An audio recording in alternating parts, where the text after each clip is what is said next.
The Liberties. The Liberties makes up most of the south inner city. It got its name from being outside the Viking walls in Dublin, which is why now it's a safe space for music students to freely bang their guitar cases off lads in Montclair jackets without getting attacked. No one knows where the Liberties ends or begins. All they know is once they start seeing coffee shops everywhere, they're definitely not in Crumlin. The Liberties is the oldest part of Dublin and is renowned for its community spirit. But now, NCAD are slowly turning it into a performance art piece by changing its character into caricature. The Liberties is seeing the invasion of people with loud voices and little talent who call themselves creatives begin to populate the area. This is a social process known as Yas Queenification. Maid Street is home of the outdoor stalls.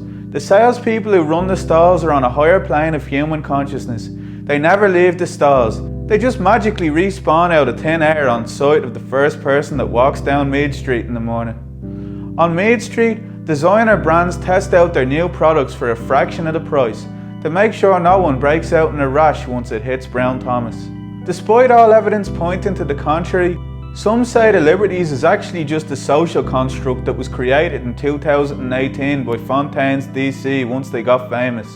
Conspiracy theorists claim that the locals of the Liberties are agent provocateurs, crisis actors who are paid to act like the Liberties is a real place.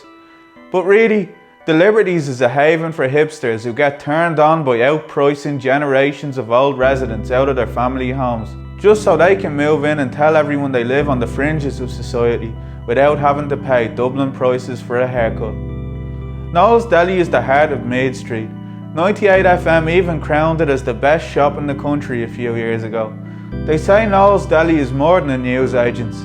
It's a social movement. It's believed the locals crowd in here on a Sunday evening and eat ice cream that tastes so good it almost makes them forget the Liberties is being overrun by college students. Pimlico is a residential area in the Liberties, but really, with such an exotic name, it should be a petrol station in Mexico. Cork Street is a never-ending conveyor belt of stretching road. It's great if you love exercise and hate reaching your destination, unless your destination is the Spar on Cork Street, which is basically the only shop there.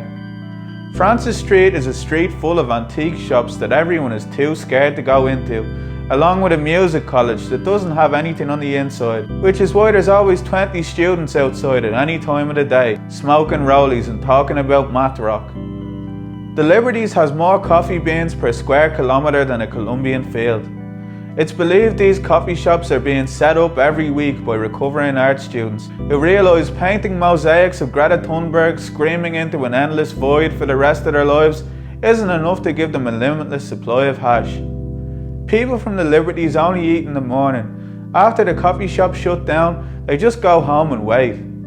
This is one of the local hubs of coffee worship in the Liberties.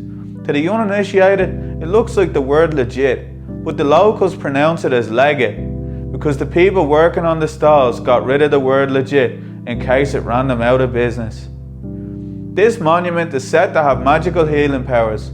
While this obviously isn't true, it's believed that when two old women congregate here to gossip, Imelda May appears, and she starts ranting about how people think that just because she released a rockabilly album that she can't still stick a five-skinner. Namaste.